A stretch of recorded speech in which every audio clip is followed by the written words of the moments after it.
Hi everyone. In the next few presentations, we're going to examine the structure of skeletal muscle. In this first presentation, we're going to take a look at the microscopic structure, allowing us to examine the proteins that are responsible for the forceful shortening of skeletal muscle that powers all human movement. The things we'll cover in this presentation are a review of the macroscopic and microscopic anatomy of skeletal muscle. If we're going to be examining in this course and future courses how the body moves and how we power that movement, we have to understand how these muscles, or again the motors of our body, work. We have to know what fuel they use, how they utilize that fuel to cause motion, etc. So we'll take a look at this anatomy so that we can understand the physiology even better. We'll take an in-depth look at the anatomy of the sarcomere, which is the contractile unit of skeletal muscle. It's the actual thing that shortens, can forcefully shorten, and therefore allow muscles to tug on bones, move bones, and allow us to walk around, stand, etc. We'll discuss the concept of muscle fiber arrangement, because the arrangement or the structure of these muscles and how they kind of intersect the lines of pull of muscle are going to determine if a muscle is better at developing power or strength, or if it is going to be able to contract more quickly. So we'll look at that as well. And then finally, we'll talk about how we control muscle contraction, again, through the connection of muscles to our nervous system via motor neurons. So skeletal muscles, the muscles that move the human body, are skeletal muscles. They're called that because they attach to our skeleton. These are under voluntary control, so we can decide to move our arm or not move our arm. Skeletal muscles are composed of muscle fibers and connective tissue. So a skeletal muscle is made up of two different tissues, muscle tissue and connective tissue, and both serve an important role in determining how much force is transmitted to the bones and how those bones then move. We have the ability to change our skeletal muscles over time. We can make them hypertrophy, like this gentleman with this giant arm, or we can have them atrophy if we become less active or are immobilized because of injury. The connective tissues that connect the muscle fibers to the bone also will change in response to the training that we do.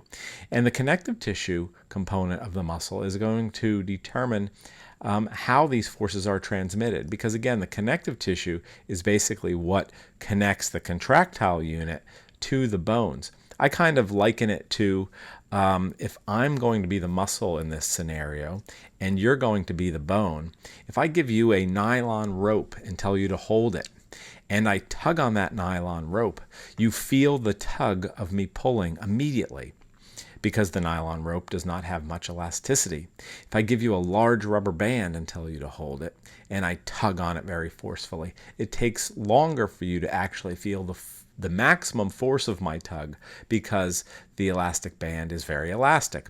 Well, that's the role that connective tissue plays in a skeletal muscle. It's that connector between me and you. If the connective tissue is very elastic, then the muscle force is going to take longer to be transmitted to the bone. If the tendon is very inelastic, like a nylon rope, the force is transmitted very quickly. So we'll talk about the connective tissue component of muscle and how it affects contraction and forces being moved from the muscle to the bone. So in this picture, what we can see are the different components of connective tissue that are found in skeletal muscle. In this top picture, what we can see is the whole skeletal muscle. The whole skeletal muscle is going to be covered with a connective tissue that basically is the outer covering around a skeletal muscle, and that's called the epimysium, is that outer layer. The epimysium actually kind of shoots inward, or is connected to this inner layer of connective tissue that divides our skeletal muscle fibers into groups called fascicles. Those are called muscle fascicles. That layer of connective tissue is called the perimysium. So the perimysium is going to connect or group together a bunch of muscle fibers. And then the innermost layer of connective tissue is going to be the endomysium. And the endomysium actually wraps around each, of these individual muscle fibers. So again, we basically have these three different layers of connective tissue that kind of encase and protect our muscle fibers. In the case of a skeletal muscle, we typically see that they have a tendon at the end, not always, but they typically have a tendon. That tendon is basically just a continuation of this connective tissue component. So basically, once that becomes a tendon, it's where the muscle fibers stop. And now we have only connective tissue. So that is a continuation of the connective tissue. It's not basically the muscle isn't connected to the tendon. The tendon is a continuation of that connective tissue, and then will connect to a portion of the skeleton to the bone. So those connective tissues are going to be, again, what connect the skeletal muscle fibers to the bone and obviously transmit the forces produced by the skeletal muscle. Skeletal muscle includes connective tissue and muscle tissue. The muscle tissue found in skeletal muscle are basically these muscle cells, also called muscle fibers. So again, this term muscle fiber is one individual muscle cell. These muscle cells actually are amazingly large. They can be the entire length of the muscle. Now they are very thin. They have a very small diameter, so you can't see them, but they are potentially very long. And then we have obviously thousands of these muscle fibers, or hundreds of thousands, depending upon the muscle, that are found in a particular skeletal muscle. So a muscle fiber is a cell that has, again, a nucleus, actually it typically is multinucleated, and has the same kinds of structures we find in cells, such as, again, mitochondria, and endoplasmic reticulum, and so on.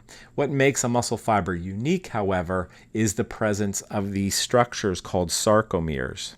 Sarcomeres are the contractile unit of muscle fibers. So it's what allows a muscle to forcefully shorten or contract. And again, remember, muscles can only forcefully shorten. They can't forcefully lengthen.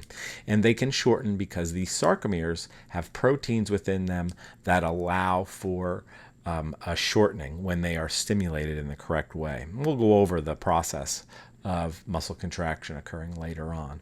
But basically, a muscle fiber has these sarcomeres, okay, I should circle it correctly, lined end to end, running the entire length of the fiber. And when they're stimulated, they will shorten, which will shorten the length of the muscle, which will tug on the connective tissue, which will cause the muscle fiber to, or the skeletal muscle to shorten and bones to move. So again, if we look at this picture here, and we're going to go over the different parts of the muscle fiber in more detail, a muscle fiber is this entire circle. So we've basically cut a cross section through a muscle fiber. Within each muscle fiber are these individual sarcomeres that are stacked end to end, that run the entire length of the muscle fiber. Interspersed between those sarcomeres, we have things like mitochondria, we have nuclei that are typically towards the surface of the muscle fiber, and then there are going to be other cellular organelles as well. The mitochondria are going to be very important in muscle fibers because they are going to be the place where we can generate more power to make more fuel for these muscle contractions, which we'll talk about. So the sarcomere is basically this structure here.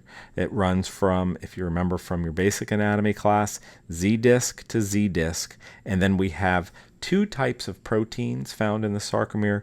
We have these thick red ones that are called myosin, and then we have these thinner, they're yellow in this picture and I'm drawing on them in blue, these thinner proteins called actin. And basically the actin and the myosin will have the ability to pull upon one another, pulling the Z discs together and causing the skeletal muscle to contract and pull on our bones. So the sarcomere has these contractile proteins. Again, the purple ones are going to be myosin, and the green ones in this picture are the actin. The top picture is a sarcomere at rest. The bottom picture, you'll see the Z lines are closer together, and that shows a sarcomere that has been stimulated and contracted. And the way it contracts, if you look closely, is these two proteins will basically grab onto one another. Really, it's the myosin that grabs onto the actin, and the myosin will then pull and shorten the sarcomere, and again cause a muscle contraction. And this picture again just shows them in closer proximity so we can see a little bit more closely. And again, they are both proteins. So we have this protein called myosin, and we have this protein called actin. And they will grab onto one another and then pull during a muscle contraction when the muscle has been stimulated. And this all occurs within the sarcomere. And then remember, each muscle fiber has these sarcomeres stacked end to end, often multiple of these fibers, these again sarcomere lined fibers that are going to help the muscle to shorten. That wraps up our examination of the microscopic muscle structure. Although we're going to see many of these structures again when we start talking about the physiology of muscle contraction. That's a few presentations from now, though. What we'll do next is take a look at the macroscopic anatomy of skeletal muscle, and then take a close look at the neuromuscular connections between the nervous system and the muscular system.